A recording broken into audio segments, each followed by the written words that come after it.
Hello, welcome to my beautiful office, which is absolutely tiny, and I can reach out and touch both walls with my hands. It's very small, but this is where the magic happens for WellFem. So thought I'd let you into my inner sanctum here. But I wanted to let you know how my symptoms are progressing now because, as you are probably aware, I had to come off menopausal hormone therapy, or MHT, because when I developed cancer, breast cancer, it was discovered that it was a hormone-sensitive cancer. And I believe 75% of breast cancers are estrogen-sensitive cancers. So, of course, needed to reduce and come off the hormone treatment so that I'm not stimulating the cancer cells.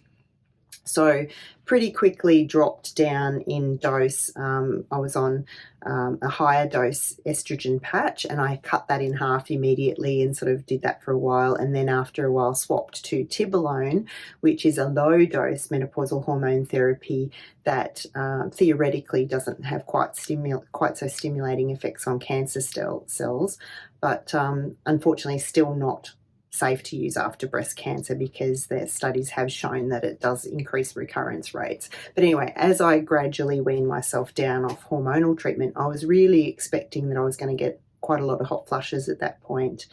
And I was quite surprised and pleasantly surprised to find that I didn't get a lot of hot flushes initially. Mainly it was about muscle aches and pains and brain fog. What I am noticing now, however, now that I'm post-surgery, healing well and all of that, is that the flushes are starting to kick in with a vengeance. So particularly I find that when I wake in the early hours of the morning, finding it hard to settle back down to sleep, and that's when I'll get like a pilot light's been lit inside me, and all of a sudden this wave of heat spreads over me. Even my partner sleeping next to me can kind of feel it radiating off me at that point, and I'm kicking off the covers. This happens sometimes, 5 to 10 times a night, depending on how tired I am. So it's really becoming quite troublesome. I do need to be fairly high functioning for my work as a doctor and, all the other activities that I do, looking after kids and so forth. So I can't really afford to be sleep deprived all the time. And so I do remember now what it was like when I went through early menopause at 42. And one of the key symptoms early on was those drenching sweats and flushes, and I was sleeping poorly and irritable and all of that. So yeah, starting to get flashbacks to that time now that I can't take hormone therapy anymore. So this has led me to have a chat with my oncology team about management of those symptoms. And there's loads and loads of other symptoms, that I am noticing, the muscle aches and pains and things like that, which I'm managing as best I can through supplements. But for the moment, with the hot flushes, I'm going to start out by trying some antidepressants, which is usually the first line for non-hormonal treatments that doctors will prescribe because they are really, really effective at reducing hot flushes for some women.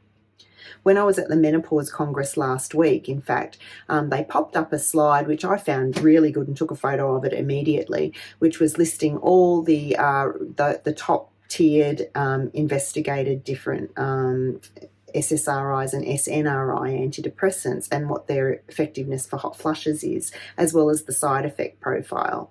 So what we know is that desvenlafaxine, venlafaxine, escitalopram, paroxetine, citalopram, there's a bunch of different ones that have all been well investigated and shown to be up to 50 to 60% effective at reducing hot flushes.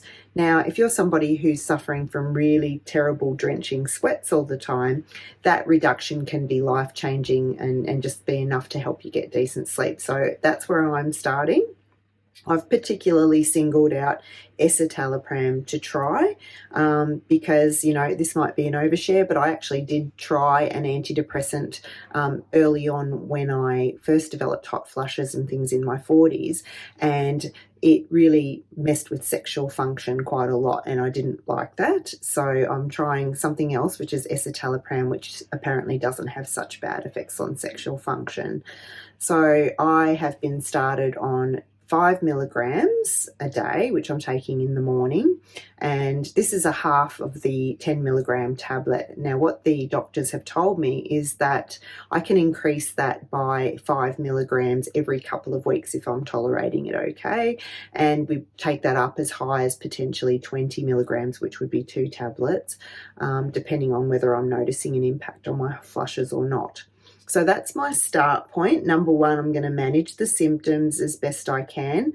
I'm taking a combination of turmeric and fish oil at the moment for inflammation and cardio protection. I'm also going to add some vitamin D to that, you know, for bones and also for cardio protection. There's some good evidence for all of these things. And now I'm adding the escitalopram to manage the hot flushes. In my next video, I'm going to talk to you a little bit about the recommendations of the oncology team with respect to the hormonal treatments they want me to take to help prevent recurrence, and what my reasoning has been around selecting one of those. So hit subscribe, stay tuned. I'll tell you a little bit about my oncology team meeting next.